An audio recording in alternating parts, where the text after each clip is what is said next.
Last week in Arvada, Colorado, a full-grown black bear climbed a 6-foot fence, walked across a patio, and sat down, face to face with a dog named Sully. And Sully didn't bark, didn't growl, didn't even stand up.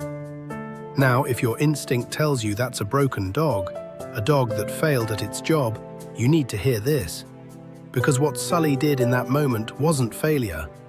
It was thousands of years of canine instinct working perfectly. Beat 1, the scene. It's late evening in a quiet neighborhood on the west side of Arvada.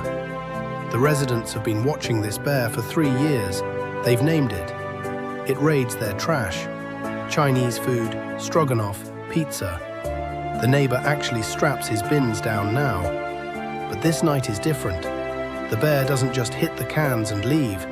It climbs the gate, one paw hooked over the top, using the fence post like a ladder, and drops into the yard next door. That's where Sully is, lying on the patio. And here's what the cameras captured. The bear lowers itself onto the concrete. Sully stays put. They sit together, not touching, not posturing, just sitting. The neighbor later said, "It almost seemed like they had some familiarity." He's probably right. Beat 2, the myth. Ask most people what a dog should do when a wild predator enters its space, and they'll give you the same answer. Bark, snarl, attack, protect. And here's the one that really gets to you. A lot of owners would look at Sully and think that dog is passive, weak, not doing its job. But what if I told you that Sully was reading the situation more accurately than any barking dog ever could? Because here's a truth most dog owners never learn. Aggression is almost never a dog's first language. It's a last resort. And to understand why, you have to go back about 15,000 years, to wolves. Beat 3, the reveal. Wolves don't fight every stranger. They can't. A wolf that turns every encounter into a battle doesn't live long enough to reproduce.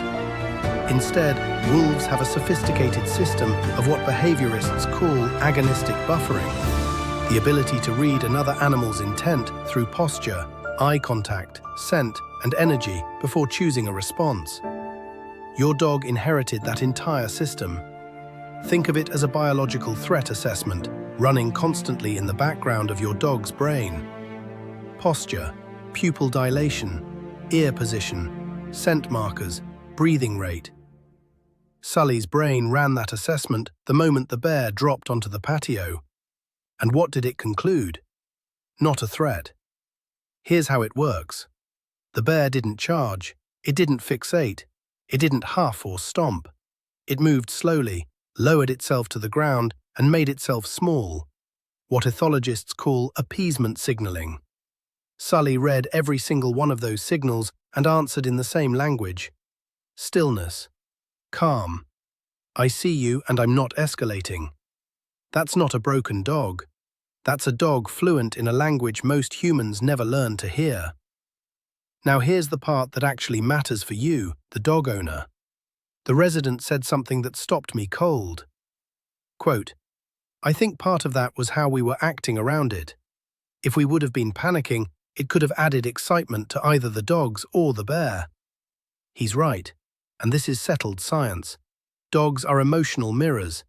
They read you before they read the threat. If you scream, if you panic, if your heart rate spikes and your cortisol floods the air, your dog feels that before they even process the bear. And their brain does the math. My human is terrified. This thing must be dangerous. I need to fight or flee. Panic creates the attack, not the bear. Your dog is watching you for the answer to one question. Are we in danger? Your calm is their calm. Your fear is their escalation. The neighbor stayed calm.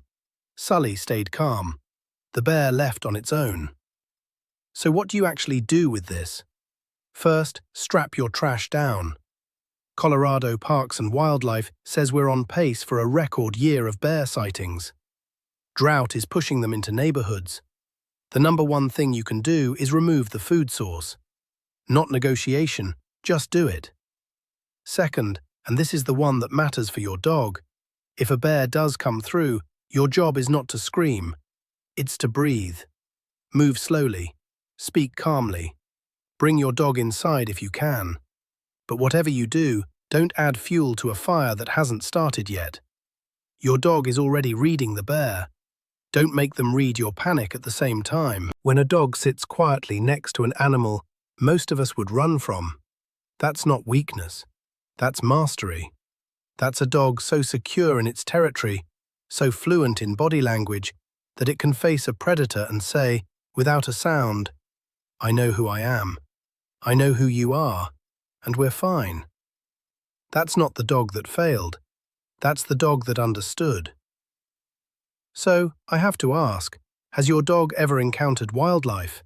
A bear? A coyote? A deer? And what did they do in that moment? Drop it in the comments. I read every single one. If you want to decode more of what your dog is trying to tell you, hit subscribe and turn on notifications. We break down canine behavior my way, not training, understanding. See you in the next one.